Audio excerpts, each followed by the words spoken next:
নামাজ পড়া ইবাদত নয়। নামাজ ইবাদতের একটা অংশ। ইবাদতের সংজ্ঞা কি? ইবাদতের সবচেয়ে বড় সংজ্ঞা, তোমরা যে পড়াশোনা করছো, পড়াশোনা দ্য ওয়ান কাইন্ডস অফ ইবাদত। ইসলামের প্রথম স্লোগান, আল্লাহ তাআলা বলেছে প্রথম স্লোগান হচ্ছে ইকরা, পড়ো। তার মানে পড়াই দ্য ওয়ান কাইন্ডস অফ ইবাদত। পড়াই দ্য ওয়ান কাইন্ডস অফ ইবাদত। আল্লাহ তাআলা কোরআনে বলেছে হাল ইয়াস্তাবিল্লাযীনা ইয়ালামুন ওয়াল্লাযীনা লা ইয়ালামুন। যারা জানে, who knows and who doesn't know, all are not same. যারা জানে এবং যারা জানে না তারা সমান নয়। যারা জানে তারা জানে না তারা সমান নয়। আল্লাহ তাআলা তোমাকে সৃষ্টি করেছে ইবাদত। ইবাদতের প্রথম ইবাদত হচ্ছে পড়াশোনা। তোমাকে সে পড়াশোনা করার জন্য তোমরা এখানে আসছো। পড়াশোনা পিতা মাতাকে সম্মান করা, এটা ওয়ান কাইন্ডস অফ ইবাদত। বড়দেরকে শ্রদ্ধা করা, এটা ওয়ান কাইন্ডস অফ ইবাদত। আল্লাহ রাসূল মান লাম ইয়ারহামা সগীরানা ওয়া লাম ইউকরিম কাবীরানা। তুমি আমার উম্মত না, তুই যদি বড়দেরকে শ্রদ্ধা না কর, ছোটদেরকে স্নেহ না কর, ইটস কল্ড ইবাদত। বড়দেরকে শ্রদ্ধা ওয়ান কাইন্ডস অফ ইবাদত। পিতা মাতাকে সম্মান করা ওয়ান কাইন্ডস অফ ইবাদত। আল্লাহ তাআলা কোরআনে বলেছে ওয়ালা তাকুল্লাহুমা উফি ওয়ালা তানহারহুমা ওয়া কুল্লাহুমা কাওলান কারীমা। পিতা মাতার সাথে উফ শব্দটি পর্যন্ত ব্যবহার করো না। তার মানে উফ শব্দটি ব্যবহার না করা ওয়ান কাইন্ডস অফ ইবাদত। শিক্ষকের সম্মান করা ওয়ান কাইন্ডস অফ ইবাদত।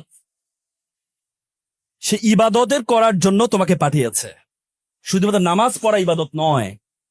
নামাজ ইবাদতের একটা অংশ। নামাজ ইবাদতের একটা অংশ। ভালো কাজ করা একটা ইবাদত। জাহেলি যুগে একজন ছিলেন, খুব ইবাদত করতেন, সারা রাত ধরে নামাজ পড়তেন, সারাদিন ধরে রোজা রাখতেন, এবং তার গ্রামে সবাই বিভিন্ন পাপাচারে লিপ্ত। আল্লাহ তাআলা জিবরাইল আলাইহিস সালামকে পাঠিয়েছে, যা ওই গ্রামটাকে ধ্বংস করে দিয়ে আসো। উনি দেখলেন যে ওইখানে একজন মানুষ আছেন যে এত ইবাদত করে, সারা রাত ধরে ইবাদত নামাজ পড়ে আর সারাদিন ধরে রোজা রাখে।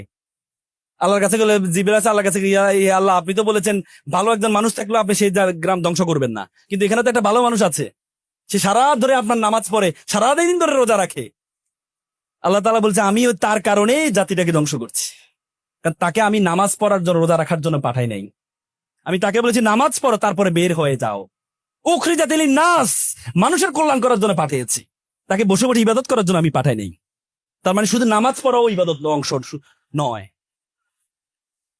তোমার যে সমাজের জন্য কিছু করা, আজকে যে যারা ছোট ছোট ভাইয়েরা যে কাজটা করেছে তোমাদের জন্য, লক্ষ লক্ষ টাকা খরচ করে, আজকে যে তোমার গ্রামের মুরব্বীরা এখানে বসে আছেন, শ্রদ্ধাবান ব্যক্তিরা বসে আছেন, তারা এই জন্য বসে আছেন যে তোমাদেরকে এক একজনকে ভবিষ্যতে তারা এখানে দেখতে পায় যে তারা ক্রেস্ট গ্রহণ করবে, বাংলাদেশে একটা ভালো অবস্থায় গিয়েছে, সেজন্য তারা ক্রেস্ট গ্রহণ করবে। পারবা না সেটি? স্বপ্ন দেখতে হবে অনেক বড়।